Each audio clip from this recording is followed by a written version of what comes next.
ഇത് പ്രസിദ്ധീകരിക്കരുതെന്ന് രഹസ്യ സ്വഭാവം ഉണ്ടെന്ന് ആദ്യം കത്തെഴുതി കൊടുക്കുന്ന ജസ്റ്റിസ് ഹേമ തന്നെയാണ്. ഫസ്റ്റ് അല്ല പറയട്ടെ. ഒന്ന് രണ്ടാമത്തെ കാര്യം അങ്ങ് ചോദിച്ചതുപോലെ അന്നത്തെ വിവരാവകാശ കമ്മീഷൻ ഇത് പറഞ്ഞതിന് ശേഷം ഒരു ഗവൺമെന്റ് എന്താ ചെയ്യേണ്ടത്?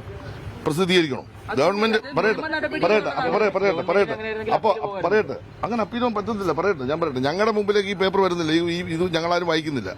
കാരണം ഈ കമ്മീഷൻ റിപ്പോർട്ട് അപ്പം തന്നെ രഹസ്യ സ്വഭാവമുള്ളതാക്കി മാറ്റുന്നത് ഇത് ബന്ധപ്പെട്ട ഉദ്യോഗസ്ഥലങ്ങളിൽ പോയി അതൊരു കസ്റ്റോഡിയനായി, ഞാൻ പറഞ്ഞല്ലോ, സ്റ്റേറ്റ് പബ്ലിക് ഇൻഫർമേഷൻ ഓഫീസറുടെ കസ്റ്റഡിയിലേക്ക് ഇത് പോന്നു. ഇത് ഏതെങ്കിലും കാരണവശാൽ പുറത്തു വന്നു കഴിഞ്ഞാൽ ഗവൺമെന്റിനെയും അല്ലെങ്കിൽ മറ്റു രൂപത്തിലെ രാഷ്ട്രീയമായി മുതലെടുക്കാൻ നിൽക്കുന്ന ആളുകൾ, അല്ലെങ്കിൽ നിങ്ങൾ പല ആളുകളും അതിനകത്ത് നിന്ന് എന്തെങ്കിലും കിട്ടുമോ നോക്കി നടക്കുന്ന ആളുകൾ പലപ്പോഴും ഇത് ഉത്തരവ് ഉണ്ടാക്കുന്നുള്ളതുകൊണ്ട് ഞങ്ങൾ ആ ഭാഗം ക്ലിയർ ആയിട്ട് പറഞ്ഞു. അതിനകത്തെ നിഗമനവും നിർദ്ദേശവും നമ്മൾ നോക്കിയാൽ മതി.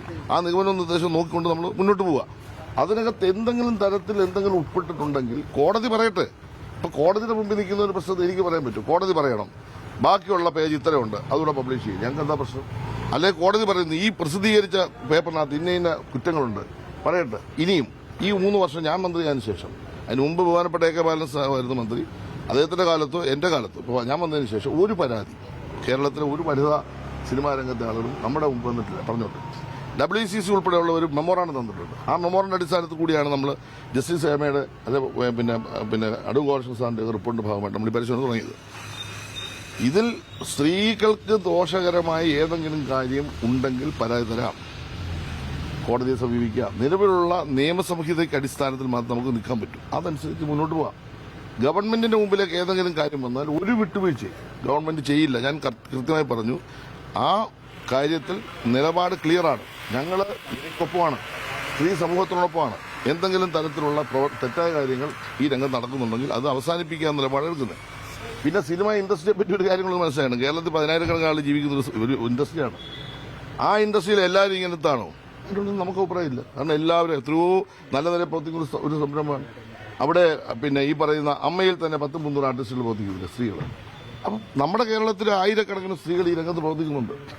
ആ രംഗം വലിയ ഗംഭീരമായി ഇന്ന് കയറുകയാണ്. കഴിഞ്ഞ ഒരു വർഷക്കാലം ഏറ്റവും കൂടുതൽ സിനിമ നിർമ്മിച്ച ഒരു സ്റ്റേറ്റാണ്. മിക്കവാറും സിനിമ ലാഭകരമായി ഒരു സ്റ്റേറ്റാണ്. നല്ല വരുമാനം കേരളത്തിൽ നിന്ന് ലഭിക്കുന്ന ഒരു മേഖലയായി അത് മാറി. ഞങ്ങൾ നിരന്തരമായി ശ്രദ്ധിക്കുന്ന ഒരു മേഖലയാണ്. ചുമ്മാ കയറുമോ?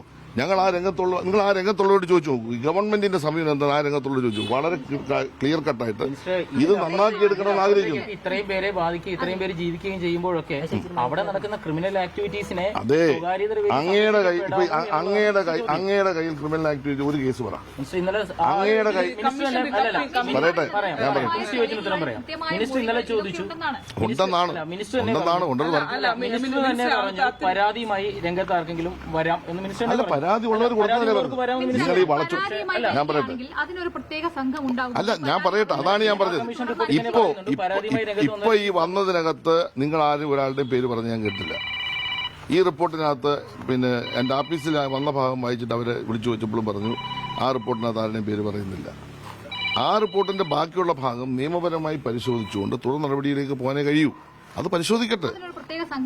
അതെല്ലാം നിയമപരമായി പരിശോധിച്ചിട്ടേ പറയാൻ പറ്റൂ. കാരണം നിലവിലുള്ള നിയമ സംവിധാനമുണ്ട്. ആ നിയമ സംവിധാനം നിലനിൽക്കുമ്പോൾ ബാക്കിയുള്ള ഇതിനകത്ത് പറഞ്ഞിട്ടുള്ള കുറച്ച് കാര്യങ്ങൾ പറയുന്നുണ്ട്. ആ പറഞ്ഞ കാര്യങ്ങൾ എങ്ങനെയാണ് നമുക്ക് നിയമപരമായി കൊണ്ടുപോകാൻ കഴിയുന്നത്? അതെല്ലാം ബന്ധപ്പെട്ട ആളുകൾ, ഞാൻ നിയമജനൊന്നുമല്ല, നിയമരംഗത്തുള്ള പ്രമുഖന്മാരുമായിട്ടൊക്കെ സംസാരിച്ച് ഭാവിയിൽ എന്താണ് ചെയ്യേണ്ടതെന്നുള്ളതിനെ സംബന്ധിച്ച് ധാരണ ഉണ്ടാക്കും. അക്കാര്യത്തിൽ വിഷമിക്കണ്ട.